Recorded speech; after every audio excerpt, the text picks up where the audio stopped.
We now start. Good afternoon. I'd like to welcome everybody to this pep talk this afternoon. Please mute yourself, but always show your video picture. Sign in your name, your Facebook account, and email address in the chat box. Please include the names of companions attending with you. Use the chat box to ask questions and make comments while the pep talk is on. There'll be group pictures at the start and end of the pep talk. Please show your faces in the video. The reminder after the pep talk is to take the online learning evaluation test exercise for mastery of learning and have the perfect score to get a certificate like this. I have placed the link in the chat box. Another reminder, obtaining 25 OLETE certificates will entitle one mentee to a voucher for a RO Hoson medical consultation, either face-to-face or telemedical. Another request, please type in your feedback in the chat box during the open forum and before we adjourn. Thank you. Let's now have a group picture taking before we start the pep talk proper in 2 minutes. Please turn on your video now.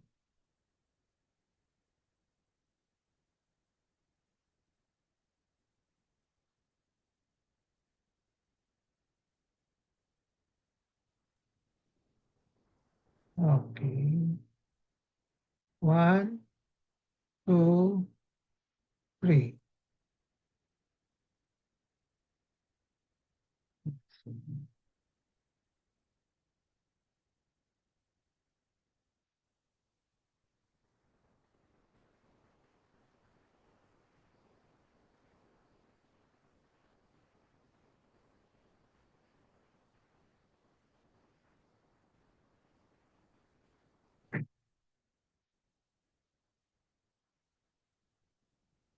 I have a patient empowerment program in which I like to empower the lay people or patients to take control in the management of their health. I started the pep talk on May 15, 2021 during the COVID-19 pandemic. There are 3 courses in the pep talk. I completed the core course on October 9, 2021. And then from October 23, 2021 onwards, I've been tackling health disorder and health issue courses. May 18, 2024, last year, marks the start of year 4 of the RO Hoson pep talk. How long the pep talk will last will depend on the enthusiasm, discipline, and perseverance of both the mentees and also the director, me. My pep talk today is entitled Breast Self-Examination, a Health Habit to Cultivate. The empowerment objective is for the lay people to have an understanding of the importance of cultivating breast self-examination as a health habit because of the risk of breast cancer in all women. Disclaimer, the RO Hoson pep talk will contain my thoughts, perceptions, opinions, and recommendations, or TPORs, culled from the experiences of yours truly, and also of the writings of other professionals. In the light of breast cancer being the most common cancer in the world and also in the Philippines, all females with breasts should always be on guard for breast cancer development in order to catch it early as possible, and then consult and have it treated as early as possible also to avoid the high death rate in advanced stage. Pag advanced na, maraming namamatay. Another reason why all females with breast should always be on guard for breast cancer development is that up to now, we don't know its exact cause. May mga theories, may mga hypotheses, pero hindi natin alam yung exact cause. So there is really no effective and practical way of prevention. It can strike anybody, as no female is totally immune from it, and it can strike anytime. We just don't know when, kung kailan, we don't know. Currently, there are 3 ways of doing cancer screening. Okay. These are the breast self-examination, breast specialist clinical exam, and imaging procedures such as mammography and ultrasound. And the question is, what should be the sequential order on guarding for breast cancer? My suggestion is start with breast self-examination, then breast specialist clinical examination as indicated, and then imaging procedures as indicated. Now, why start breast self-examination or BSC as the first and foremost strategy in being on guard against breast cancer development? Here are the reasons. Number one, because you carry your breast all the time, day in, day out. You can easily examine your breast at any time, at anywhere. Breast self-examination costs nothing at all, no medical expenses whatsoever, walang gastos. It is simple and can be mastered as long as you are committed and willing to learn to accept, to protect yourself from breast cancer. So make BSE as a health habit, cultivate this habit. So if you love yourself, if you want to be on guard against breast cancer, and if you want to avoid the suffering and death from breast cancer. My advice is do not omit BSE and jump to the second and third ways, which are the breast specialist clinical exam and imaging procedures such as mammography and ultrasound. Why? Because if you do BSE, breast self-examination, regularly, particularly monthly, sometimes you can do it every day if you want while taking a bath. And if you are committed and trained to do it, you are in the better, I repeat, position to detect breast cancer early. Better than the breast specialist or even the ultrasound mammography. If you do BSE regularly, particularly monthly, and if you are committed to and trained to do it, you are in better position to detect breast cancer early. That's the reason why I would suggest do not omit BSE and jump to the specialist examination right away. So you are, in a way, better than a breast specialist, particularly for a starting small breast cancer, mga maliliit, because you are the more familiar with the feel of your breast and any abnormality that may appear there. Kasi palagi niyo kasama yung breast ninyo, kapalang ang kapa, yung mga maliliit, kadalasan, kayo ang unang nakakapuna, no? Kaysa yung breast specialist. The breast specialist is not 100% perfect. Yung mga maliliit, baka mamimiss din nila. Okay? So again, my advice is do not omit BSC and jump to the second and third way, which are breast specialist clinical examination, imaging procedures such as mammography and ultrasound.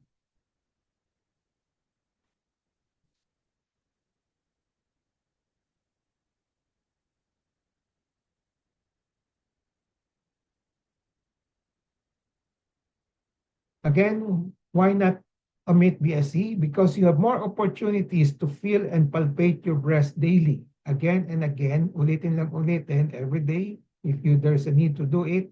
And once you note something unusual, so kapain lang until sigurado kayo meron ba o wala.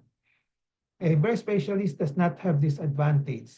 Ibig sabihin kayo, once if you consult him only or her only, then after that, hindi na everyday. Okay? So he may miss the small abnormality that is not evident on the surface. Note a physician is not always 100% accurate or perfect. He may miss a small abnormality if you don't point it to him. So don't presume that the breast specialist is always 100% perfect. He can localize the small lesions. He may miss it. Minsan di na nakakapa. No? So this is the big reason why you should do regular BSC and not omit it and just rely on the breast specialist examination. Because you may be able to help the breast specialist in detecting your small breast cancer. Avoid missing one. And then when you consult the breast specialist, he will always ask you. Yun ang palaging ginagawa. Especially me, ako, yan ang ginagawa ko. I always ask the patient initially, where have you felt the abnormal lump in your breast? Okay. Before I do my palpation, pag may concern yung pasyente na may bukol sa breast, tatanungin ko muna, saan yun nakapa? So if you consult for a breast lump or breast mass, you palpated on your breast, again, he will or should always ask you where you palpated the lump para mag-guide yung mga breast specialists. So this shows the importance of doing BSE and supplying the breast specialist with the information from your BSE to help him make an accurate diagnosis. If there is an abnormal lump palpated by both you and the breast specialist, sabihin natin nagtugma na, nag-agree na kayo, there's a lump, the latter, meaning the breast specialist, will ask for more information on the changes that may occur from the initial detection to the time of consultation, as this might help give clue as to the type of the mass, whether cancer or not, or whatever type. The breast specialists use this information from your BSE to get to an accurate diagnosis. Another reason why you should not omit BSE and just rely on the breast specialist. A breast specialist has limitations. Human being din sila. He is not always 100% accurate in his evaluation. If he misses a breast specialist on a medical consultation, and then if he asks for a breast checkup after 6 months or 1 year, yung na-miss niya na breast cancer can be bigger or more advanced at the time of the next scheduled checkup. But if you do monthly BSE, you may be able to detect the breast cancer earlier by yourself and then go back to the breast specialist sooner than the next scheduled checkup. Again, a big reason why you should do regular BSE and not omit it just to rely on the breast specialist examination. We don't know when breast cancer will appear and become evident. Example, if during a medical consultation, there was no evidence of cancer yet. Sabihin natin today, pumunta kayo sa doktor, sa breast specialist like me, walang evident breast cancer. The breast specialist will advise you check up after 3 months, 6 months, 1 year, ganon. And after the initial consultation, the breast cancer becomes evident. Sabihin natin, meron siya pero na-miss niya. So sabi niya, check up kayo after 1 year. So the breast cancer will become evident, let's say, usually pwedeng 6 months after. No, baka lumabas na siya, lumitaw na siya, mas evident na siya. So if one relies on the breast specialist only without the BSE, the breast cancer can be bigger or more advanced at the time of the next scheduled checkup. So do regular BSE. Do not omit to just rely on the breast specialist. Your BSE will be of great importance. Number one, it can avoid missing a breast cancer by a breast specialist. It can assist in making an accurate diagnosis of the breast disorder. It can complement breast specialist objectives of early detection. And it can also promote early detection of breast cancer by yourself. So ikaw mismo, self. Okay. So the next question is, why not omit BSE and jump to the third way, just relying on imaging procedures, which are frequently done in our country?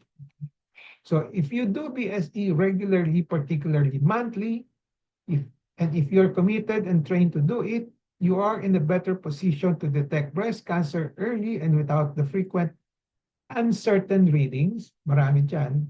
Pag nagpapamamo, ultrasound, maraming uncertain readings and undue false alarms of imaging procedures, specifically mammography and ultrasound. So, may mga ultrasound, mammography, marami dyan mga uncertain findings, marami rin mga false alarms. Okay. So my advice is do not omit BSE and jump to the second and third way. Okay. Especially the imaging procedures, huwag yung lundag sa imaging procedures right away. BSE, if done properly, will be able to catch a breast cancer as small as 1 centimeter, which is the early stage. 1 centimeter, kaya-kaya ng BSE yan, basta kapain lang yung monthly. Although the imaging procedures such as mammography and ultrasound can catch breast cancer lesser or smaller than 1 centimeter, they carry a lot of uncertain readings and false alarms, thereby causing undue anxiety and unwanted operations. So in terms of detection of the size, yung ultrasound, ang advantage nun, yung mammo, mas maliit, pwede kaya niya. Mga less than 1 centimeter. Yung sa kamay, sa breast self-exam, usually 1 centimeter, a little bigger. No? Okay. So, but the differences are not, there's a little difference naman dito sa the survival rates. So survival rates of stage 1, when say stage 1, it's 1 centimeter to less than 2 centimeters in size, okay, which can be palpated, which can be detected by breast self-examination. And then stage 0, which is less than 1 centimeter tumor size, usually detected by the ultrasound and mammography. But if you compare the survival rates between stage 1 and stage 0, they have little difference. Okay. So here are the figures. Stage 1, 98% 5-year survival rate. Stage 0, 99% 5-year survival rate. Konti lang ang difference. Then the other reason is that imaging procedures are not always accurate. They may miss and erroneously interpret. They miss and erroneously interpret lumps palpated by patients in BSC and breast specialists in their clinical examination. This can be corrected by the breast specialist examination and correlation of the BSE findings. Okay. They may miss a breast cancer, kahit na kaya nilang i-detect a small breast cancer, but they can also miss it. Okay. If a patient rely on imaging procedures and the next schedule is 1 to 2 years, commonly, usually 1 year, nowadays is wala na yung mga 2 years, pero usually 1 year ang yung routine na recommendations sa ultrasonographer or radiologist. No? Kumisan 6 months. Okay? Pero kadalasan 1 year. So if the patients rely on imaging procedures and then it was there was a missed breast cancer on the imaging procedure and the next schedule is 1 year, then the missed breast cancer can be bigger or more advanced at the time the next scheduled procedures. So if you do monthly BSE, you may be able to detect the breast cancer earlier by yourself and then go to the breast specialist sooner than the next scheduled checkup. Once reports of imaging procedures come in, the breast specialist will correlate the findings of their physical examination findings and with history of the patients, particularly on the BSC information of the patients if it is regularly done. So importante yung information of the findings on the BSE. Makakatulong sa diagnosis by the breast specialist. And correlation of these 3 sets of data, okay, meaning the imaging procedure data, the BSE data, and the breast specialist data, are important to come out with an accurate diagnosis. Except for patients with high risk for breast cancer, let's say a strong family of breast cancer, where mammography is being recommended as a screening procedure, imaging procedures should be done only as indicated. So except for those with high risk, mga strong family history, then you can do the mammography as a screening procedure, okay? Usually, nire-recommend din naman ng breast specialist. So, for the rest, imaging procedures should be done only as indicated. That is only if there is an abnormality detected by the breast specialist, and there is uncertainty in his diagnosis that the diagnostic test will have to be done. So, there are usually less false alarms in such situations. Such situations mean ang breast specialist, tinitingnan yung physical examination findings, and then kung di siya sure, then that's the time he does the diagnostic test. Pero kung sigurado siya walang problema, the imaging procedures do not have to be done. So, in conclusion, do regular BSE. Do not omit to just rely on the imaging procedures. BSE will be of great importance. If it can avoid missing a breast cancer by the imaging procedure, It can assist in making an accurate diagnosis of breast disorder. It can complement the imaging procedures objectives of early detection, and it can promote early detection of breast cancer by yourself. Okay, to repeat and to emphasize, the order of the screening will be this one. Start with the breast self-examination, and then breast specialist clinical examination, then imaging procedures as indicated. So do not omit number one, do not omit number two before going to the and jumping to the imaging procedures, which are frequently done by a lot of Filipino women. So why start with BSE as a first and foremost strategy, being on guard against breast cancer development? Because you carry your breast all the time, day in, day out, you can easily examine your breast at any time and anywhere. Breast self-examination costs nothing, libre, no medical expense whatsoever. It is simple, can be mastered as long as you are committed and willing to learn and protect yourself from breast cancer. And madali lang ito, it can be finished in 1 to 2 minutes or even at most 3 minutes. Okay? So make BSE as a health habit. Cultivate this habit. If you love yourself, you will do it. If you don't love yourself, if you don't do it, pag may may na-discover na breast cancer, usually malaki na siya, then you're the one to be blamed. So cultivate this habit if you want to be on guard against breast cancer, if you want to have an early detection, and if you want to avoid the suffering and death from breast cancer. Do not afraid to do BSE. Do not let the accuracy, worry of doing BSE deter you from doing BSE. Kadalasan, hindi ako marunong, baka hindi tama ang ginagawa ko, kaya ayaw niyong gawin. BSE can be learned, it can be mastered with no cost, walang gastos. What is needed is commitment, discipline, and perseverance. Now, why a lot of women are afraid of doing BSE? One specific reason forwarded is they are afraid to find something fearsome, particularly breast cancer. Natatakot sila, baka may bakit sila, kaya ayaw nilang gumawa ng breast self-exam. This is unfounded and it is a detrimental attitude. You won't be able to detect breast cancer early if that's your attitude. And what is the solution here? Education, which I'm doing now. Persuasion, which I'm doing now also. And then psychotherapy, yung mga takot na takot because of excessive anxiety. No? So kung kailangan, baka kailangan ng psychotherapy.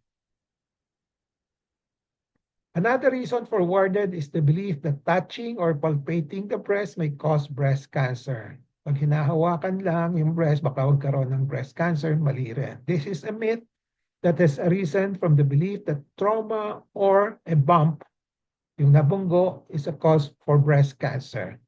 A bump on the breast does not cause breast cancer. The background story behind this myth is that usually painless yung mga breast cancer, unnoticeable, hindi napapansin na cancer, has been in the breast even before the bump, before the accident, before the trauma, before the bungo. Okay? So one day, when the bump occurs, kasi nabangga, okay, it's nabangga doon yung breast na that contains the breast cancer, which was not painful to start with. So yung tao usually reflexly will touch their breast, and then lo and behold, makakapan nila yung cancer, no, nadidiscover. So this is the origin of this myth, believing that the bump caused the breast cancer. So andun na yung breast cancer, hindi siya masakit, yung bump nangyari after, and then yan, that because of the pain on the breast, because of the bump, that led to the discovery of the breast cancer. So it is not true a bump on the breast or touching or palpating the breast can cause breast cancer. So this is a myth. No? So the solution here will be, again, to educate and then to persuade, which I'm doing now.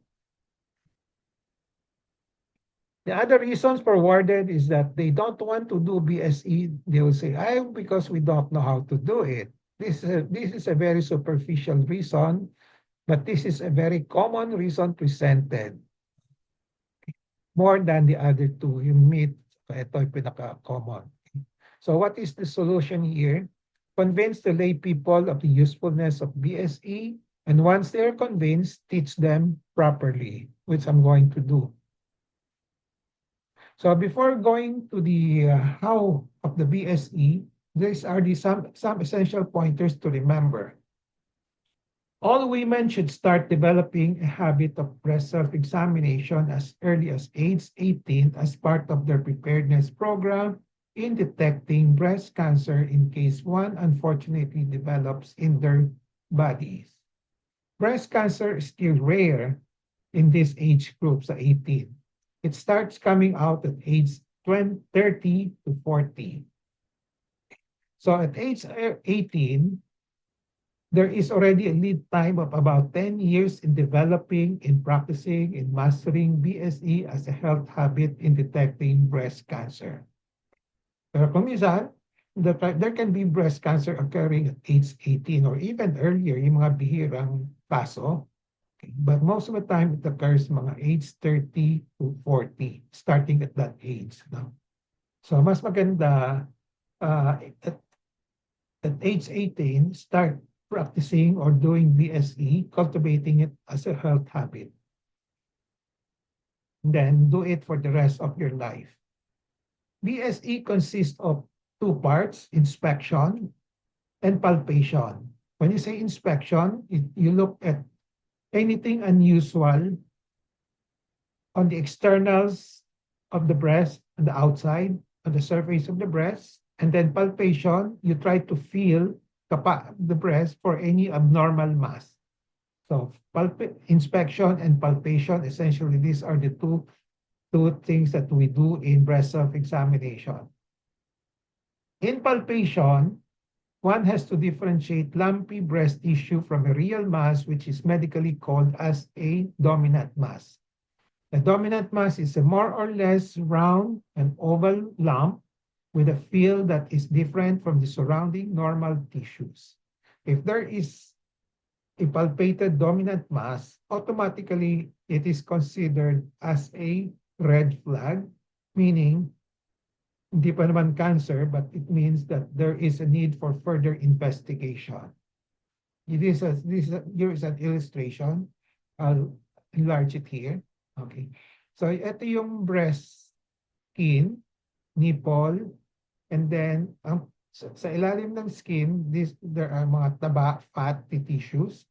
Then this is the breast proper, yung pinaka-breast that can produce milk, no? So discharge, hormonal mga discharges, no?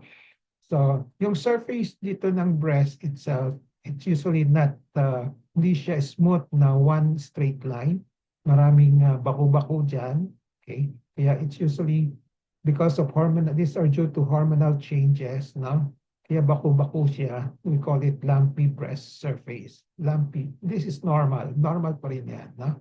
Okay. So we call that, the technical term that I use for this one is fibrocystic changes. So when you examine the breast, you will see cystic, malilit na may fluid, na mga bukol-bukol, no? May fluid. Then the other ones are those may mga parang fibrous or mga makapal na breast tissue, no? Now, a dominant mass is illustrated like this, no? Okay, nag-stand out siya. Pag kinapa mo, iba dito, ang kapa dito sa paligid nito, no? So, parang may umbok, no? May umbok na medyo different in consistency. So once you have this one, okay, dominant mass as illustrated, it's a red flag already.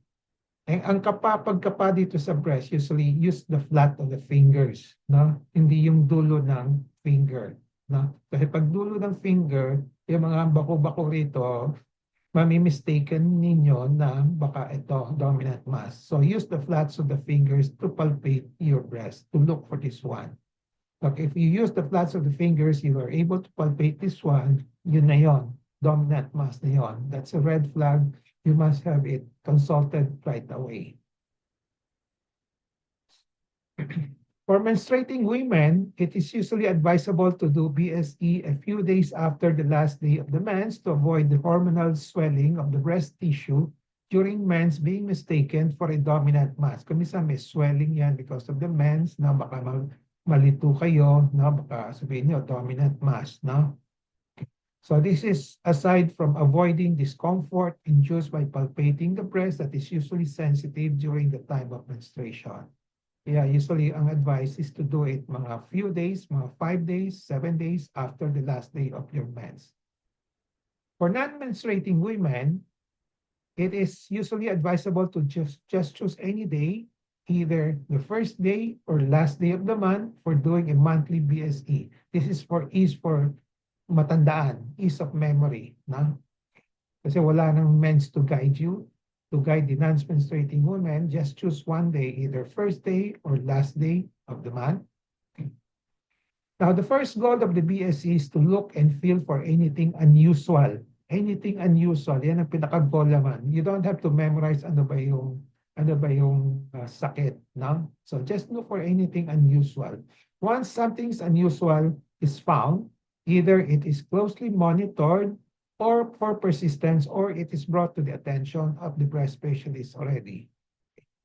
So pag may nakita kayong unusual, pwedeng closely monitored for a few days hanggang sigurado kayong persistent siya, andyan siya palagi at there's something going on o hindi kayo sigurado, then go consult the breast specialist right away. So the self-monitoring of the doubtful, unusual findings can be done. In self-monitoring can be done by paulit-ulit lang BSE, either on the same day, subsequent days, or next month. Okay. So depende na sa sitwasyon.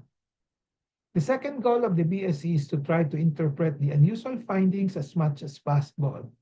If unable to interpret, pag hindi nyo kabisado, but I will be teaching you later on how to interpret. If unable to do it, and red flag, you think a dominant mass is present, consult the breast specialist right away. There are so many techniques of BSE as there are authors. If you read the internet, iba-ibang technique. Now just choose one that is simple and practical to do as long as the endpoints or the goals are reached, especially the first goal. Okay? The first goal is just to be able to detect anything unusual. Okay?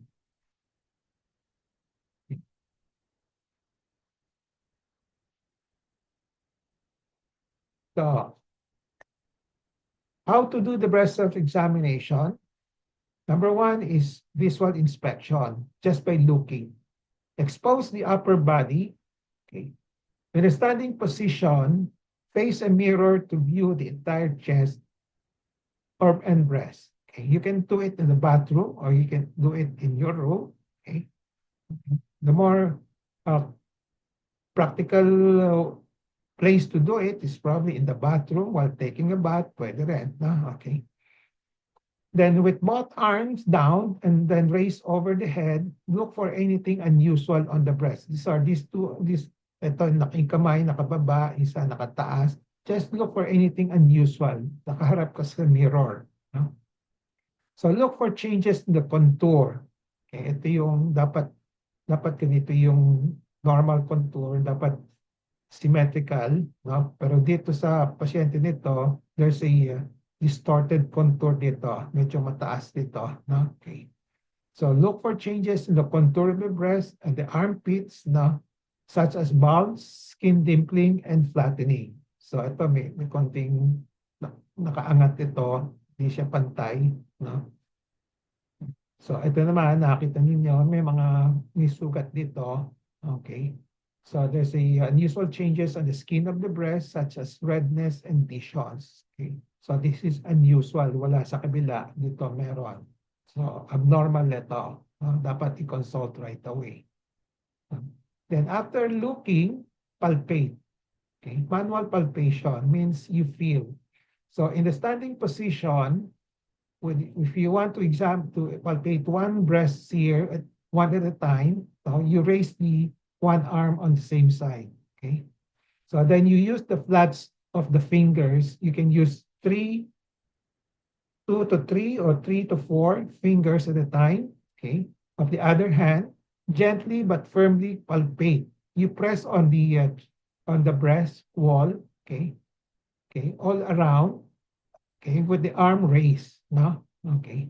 Then look for a dominant mass. Feel for anything unusual in the breast and feel for a possible presence of a dominant mass. Yung kanina sinabi ko. A dominant mass is a unusual density distinct from the surrounding breast tissues with a felt margin or border which connotes a three-dimensional lump. Okay. So ito, in-outline ko lang ito. There's a dominant mass. Okay, hindi nakikita. So madidetect lang ito through palpation. So there's a dominant mass here.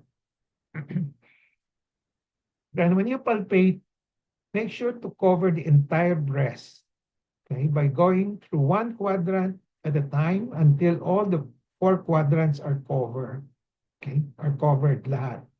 So you can divide the breast into four quadrants. One quadrant, second, third, or fourth, so-called out, inner, upper, inner, out, lower, and then outer, lower, outer, upper quadrant. Basta ma-cover lahat, na? Okay? Wait, make sure hindi na may miss. Don't use the tips of the fingers, no? Use the flats of the fingers, no? Okay. So go around your entire breast. Then, before palpating the armpit, gently squeeze the nipple for possible presence of discharge. So ito, example, there's a discharge here, medyo watery, medyo dilaw, and then this one, medyo mapula-pula, no? Okay, so this is more alarming than this one. Okay. When palpating the armpit naman, kanina breast, and then nipple, and then ngayon yung armpit sa kilikili. Pagkapa sa kilikili, ang hinahanap kung may kulani, okay, kasi bukol. So you have to put down the arm, okay, para lax yung skin on that sa kilikili, no?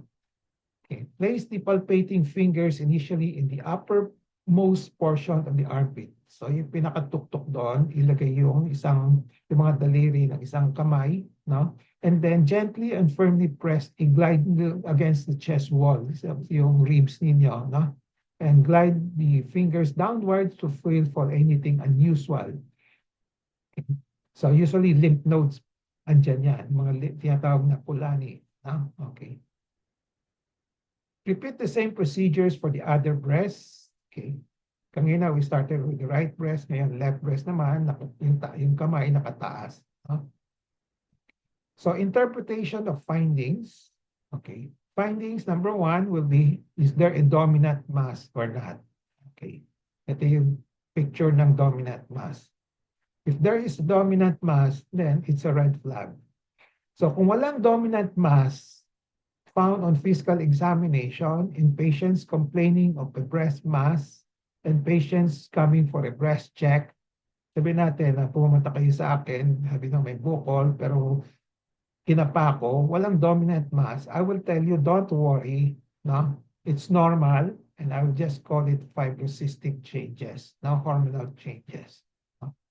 Ganon din sa isang pasyente na they come in with a breast pain, pero sa kapa, either by me or by you, if you do your breast self-examination, walang dominant mass, sigurado kayo walang dominant mass, then you don't have to worry. It's normal, it's fibrocystic changes, hormonal changes lang. You just have to observe. No need to, no need to consult a doctor, a breast specialist. You just observe, no? Now, kung merong nipple discharge naman, if it's non-sanguinous, it's not, meaning not red, okay, medyo hindi siya serious, no, usually. And then kung wala siyang dominant mass, walang underlying kasamang dominant mass, we still call that fibrocystic changes. These are due to hormonal changes. Okay, may mga discharges, no? Pero pag merong red na nipple discharge, no, with dominant mass, medyo hindi pa masyadong serious ito. Kasi pag may red nipple discharge at may bukol na, right away we think of breast cancer. No? Pero pag walang bukol, ito lang, no? We think of intraductal papilloma. It's a benign condition, hindi siya cancer. No? So, now, pag merong erythema naman, mapula-pula, erythema means pula, and then masakit, no? Pero wala pang bukol, wala pang masakit na bukol, we call that infection, inflammation, or mastitis. Mastitis, wala pang bukol.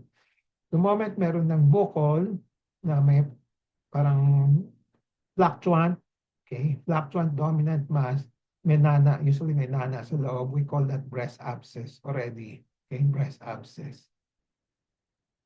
Now, kung merong bukol na cystic breast mass, cystic means pag pinindot mo na depressible, lumulubog siya, fluctuant siya, no?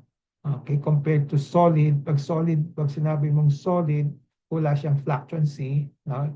Okay. So yan ang this is how you interpret when you palpate the mass, no? Whether it's cystic or solid. Kung cystic siya, maganda siya, no? Meaning hindi siya cancer, usually hindi siya cancer. So we call that macrocyst, no? Macrocyst, hindi siya cancer. Now, we suspect cancers when we see the following. There is the presence of a dominant mass, number one, and then meron siyang kasamang mga giveaway signs for malignancy or cancer. Signs of local invasion, okay, kasi cancer spreads, cancer invades, cancer spread. Yan ang behavior ng cancer, okay? So, signs of local invasion of the breast mass and adjacent tissues and signs of spread. And then the other situation is that sabi ko kanina, pag may pulang nipple discharge, no, like this, and then there's the buccal here, dominant mass, we think of breast cancer right away. No? Okay. Wala siyang bukol, medyo mapula-pula lang, we think of intraductal papilloma. Okay. So ito yung second set of mga alert signs for breast cancer. So dito naman, ito yung more common one. Okay. So ito, yung mass nito is fixed to the adjacent tissues. As I said, ang behavior ng cancer, it invades, it spread. No, yun ang behavior. So ito sa itaas na picture, it has invaded the skin. Okay. Ito, ganun din. It has invaded, hinila na yung nipple, sa kay areola. Ito, kinain na rin yung balat. No? Okay. So usually fix yan. Hindi lang makita rito, but just by looking, you can imagine that hindi siya gumagalaw. Okay? So it's fixed to the adjacent tissues such as the overlying skin, inclusive of the nipple and areola, and underlying tissues as the chest wall, muscles, and ribs. Okay? So then there are skin changes over the mass that are suggestive, again, of local invasions such as ulcerations, and fungations. Okay. Signs of spread, usually sa kilikili. Na kaya kinakapari ng kilikili, no? To look for a lymph node. Kung may palpable lymph node, then we suspect breast cancer. No? Okay. The other areas that the breast cancer can spread is the supraclavicular area, yung above the collarbone. No? Pag may bukol dito, we also suspect breast cancer. Okay. So summary and takeaway, develop breast self-examination as a health habit. Make it your first and mainstay screening and detecting armamentarium for breast cancer. You can complement, dagdag ninyo yung BSE with breast specialist exam and imaging procedures as needed and indicated. And do not rely solely on breast specialist examination and imaging procedures, as they may give a false negative findings at the time of the examination. And if you do monthly breast self-examination, you may be able to discover a dominant mass that may appear before the next checkup. This way, you're able to discover a dominant mass early. Do not listen or be discouraged by the negative recommendations on BSE. Do not be afraid to do BSE, as it will not cause breast cancer. Do not be afraid to do BSE because of fear of finding breast cancer. If there is breast cancer with BSE, it will be detected early enough. Do not simply say you don't know how to do BSE to justify your reason for not doing BSE. You have to learn how to do it because of its usefulness. You can easily learn it as it is very, very simple. Doing BSE regularly is an investment for your breast health. Nobody knows when breast cancer will strike. Do monthly BSE so that once breast cancer strikes, you can detect it early enough. And with early recognition and early treatment, your chances of cure will be high. So if you don't do BSE, and if a breast cancer appears and is already in the advanced stage, who is to blame? You will be blamed for the situation. Meaning, you have not loved your body, yourself, and your body enough. Kaya hindi mo ginawa ang BSE. Okay? So BSE as a health habit is simple and without cost. It can be repeated anytime without added cost. You can do it twice, 3 times, even wag naman na 24 hours, 24 times, okay, every minute. Okay. It can be done anytime and anywhere. It can detect breast cancer and other breast diseases. Yung BSE hindi lang for breast cancer, it can detect other breast diseases.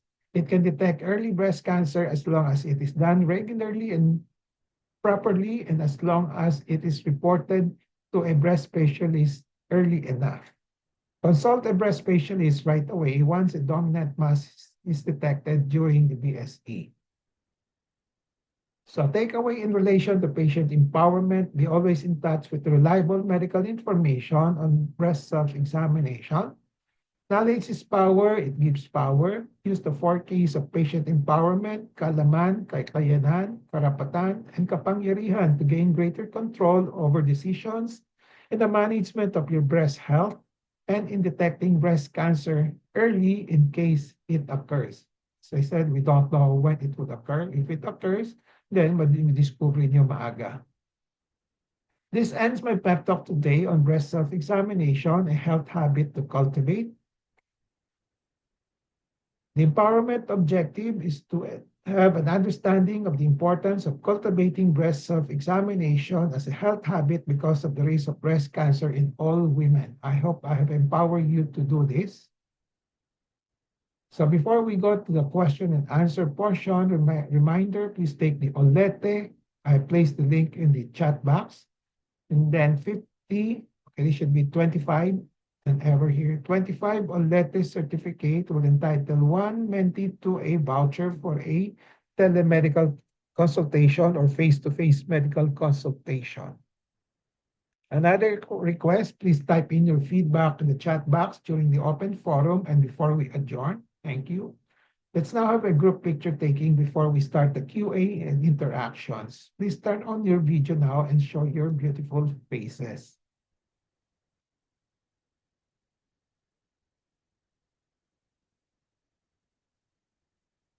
Okay.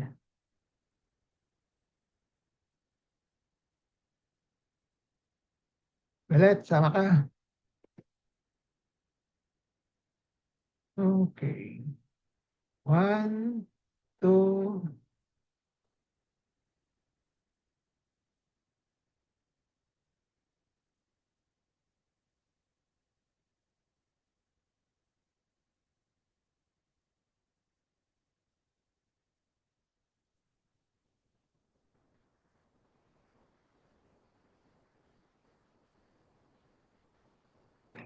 okay. The floor is now open for questions, recommendations, okay. Sharing of experiences, consults, pwede rin. Okay. So who wants to start the ball rolling? This lecture is a uh, supplement or a complement to the one that we had last week, yung breast self and specialist exam. No? Okay. So meron ng sumali na registered na doon sa breast self-exam, breast self and specialist exam. Okay. So, example, Lorlier Caforte is already been registered.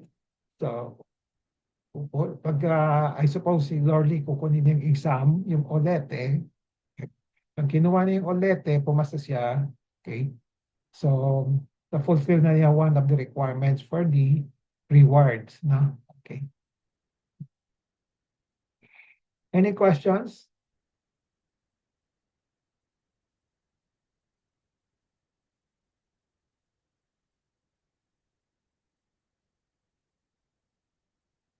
Wala? Walang tanong? Comments? Dok, may tanong. Pabelet. Go ahead. Dok, pag po nagpalpate noong armpit, nung pag may kulani, masakit ba ho yung kulani? Pag, pag may nakapakang pag kinapa mo yung armpit mo at may nakapaka, no? Uh-huh. Okay. Masakit ba ho yun? Hindi, hindi ha. Depende kung anong findings. Iba-iba yung findings kasi, no? Okay. So, yung, sabihin na, unahin mo muna yung, pero kung minsan, okay, may nakakapakang bukol sa kilikili, pero i-check mo rin ang breast mo kung may bukol, Aha. no? Kung walang bukol sa breast, no? Okay. So, yung bukol sa kilikili, number one, um, pwede pa rin connected dun sa breast, pwede. Or kadalasan, usually hindi. Kadalasan hindi, no? Pero pwede. In mga uncommon instances, pwede. Hindi lang baka masyadong maliit yung breast cancer, yung nasa breast, masyadong maliit, hindi makapa, pero may kumalat na dun sa kulani, no? Okay. Mm. Pero as I said, madalang lang yon. So kung walang bukol sa breast at may bukol doon sa kilikili mo, no? So we have to determine now kung anong klaseng bukol yon. Is it a kulani or is it a infection doon sa mga buhok-buhok, di ba? Kasi may mga Mhm. buhok diyan di ba, sa kilikili, no? Okay. So kung walang bukol sa breast at yan lang yung nakakapa mo dun sa kilikili, medyo masakit, no? As I said, pag masakit, mas maganda. Baka may infection ng yung roots ng mga buhok, no? Roots ng Mhm. mga buhok. Pero usually, yung bukol noon, very mababaw lang. Pag kulani, malalim, no? Mas malalim, no? Okay. Pero usually ang kulani ay hindi masakit. Usually, hindi siya masakit. Usually, kadalasan. Na? Okay? Pero may exceptions to the rule. Na? Okay. So, titingnan mo lang kung may nakapakang bukol sa kilikili mo is how deep is it? Diba? Okay. Mhm. Kung medyo mababaw at malapit dun sa mga buhok-buhok, no? Yung mga roots na baka infection lang ng mga hair roots 'yon, no? Okay. Now, kung Kasi ho pag may kasi pag may sipon no, pag may kulani ako masakit. Yung kulani masakit pag may sa sipon. sa kilikili o sa leeg? Hindi ha, sa ibang part ha. Ibang part. Oo. Halimbawa, parang hindi sa leeg, parang may masakit ho yung pag may sipon. Pwede, pero parang kasi yung Kulani it serve as a protection for the infection. Aha, Sinusumpo niya, infection di yan. ba? So kung Opo. minsan sumasakit ng konti, pero usually mild lang ang sakit noon, no? Okay. Ngayon, kung may mga instances na may Kulani na talagang infected na masakit 'yon, no? Okay. Mm. Okay. So, pero Sige pa. yung pag sa bukod sa kilikili, ang unang i-determine mo, gaano kalalim yung bukol na yon, no? Is it lymph nodes? No, lymph nodes mas malalim sa skin yon no? Sa skin. O kaya kung mababaw, baka dahil yung infection nun sa skin level lang, no? So Mm. mas okay yan in the sense that you don't mas less ang chances na cancer siya, no? Okay. Sige pa. Thank you, Okay. Doc. Basta, also as a general rule, pag mga bukol ay masakit, usually mas maganda kaysa yung bukol na walang sakit. No? Yan ang general rule. No? Okay. Okay? Any more? May tanong pa?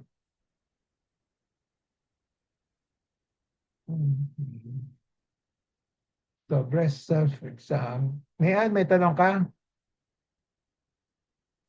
Wala pa po ngayon sa ngayon. Wala. Okay. Breast self-exam. Let me ask you a question. Meron ba kayong nakikitang sa internet, sa mga news, yung mga, kahit na sa mga local newspaper, kung let's say kung may mga celebration ng Breast Cancer Consciousness Month, okay, when they try to promote breast self-examination, may kasamang turo ba sa on how to interpret? Meron ba? O tinuturuan lang yung how to do it, how to do it.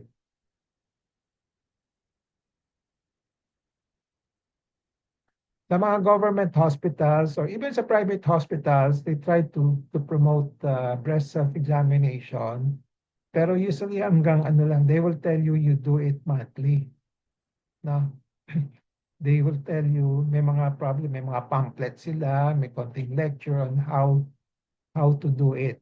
Pero usually walang interpretation of findings. No? Am I correct? Opo, Dok, sa TLC ganun po. Walang explanation. Wala. Basta sasabihin niya how to do the papa, ganun Opo. ganun, di ba? Yes po, Dok. Sa akin, I usually teach you how to interpret, no? Para alam ninyo kung anong hinahanap ninyo, no? Okay. How about in Singapore? Plans? Yeah, dito pinopromote din talaga yung breast self-exam. Pero yun, may para para parang standardized. Meron silang parang QR code na isa-scan tapos tuturo. Pero yung interpretation, hindi rin gaano. Like, kung may nakita ka lang lump or nipple discharge, magpatingin sa doctor. Pero hindi yung patient itself yung mag-interpret ng Okay. findings. Okay. So, okay ba yung ginagawa ko? Opo, Dok. Tinuturuan ko Pag kayo how to sa interpret. Singapore, nagbibigay sila ng pink ribbon sa mga patient na may mga breast cancer, pati survivor. Sa Raffles po ganun. Raffles Hospital. Pink ribbon, pero after that, Wala, ayun, bali ako magpa-check up sa kanila. sasabihin sa'yo, magpa-check up ka. Opo. Okay. Dito sa Pilipinas, kailangan pa ba yung pink ribbon? Basta sabihin lang sa inyo, basta magpa-check up kayo. Or do, first thing to convince yung ano, kasi hindi pa malaki, yung mga babae rito ay pag gumawa ng BSE eh. Di ba? Add ko lang, dito nga, kahit result lang ng mammogram ultrasound, dapat doctor yung mag-explain. Hindi pwedeng kunin diretso ng patient na walang parang doctor na mag-explain ng result sa kanila. So, pero yung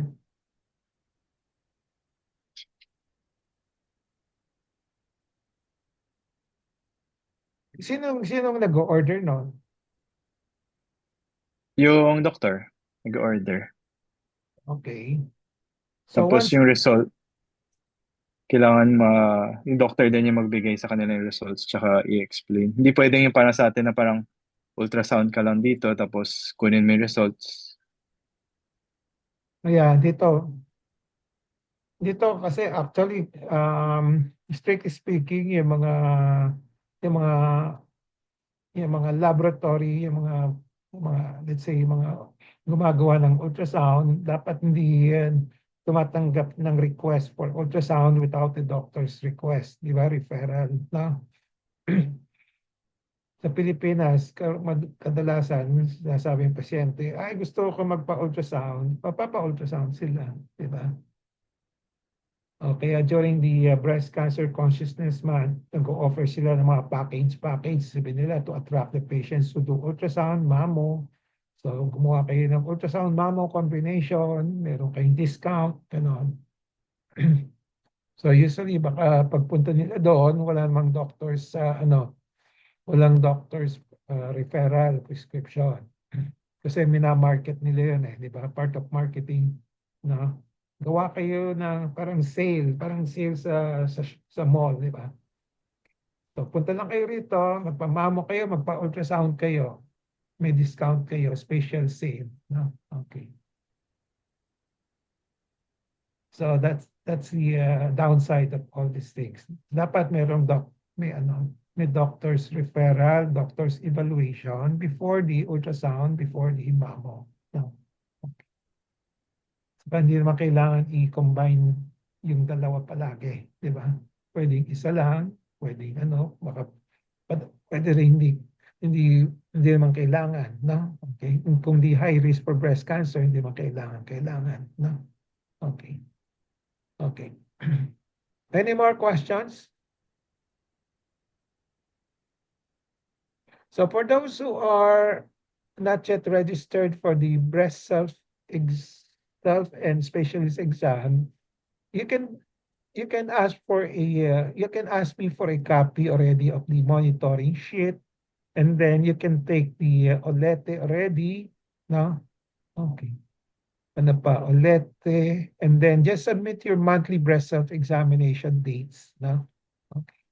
Para you can start now, February na no? So, pwede niyo i-backtrack. Let's say, kung January ginawa ninyo, ilagay lang niyo yung date kung kailan kayo gumawa ng monthly breast self-exam. Then February, March, April, May, June, July, hanggang at least 6 months. Then you're going to get a discount on your consultation fee. No? Okay.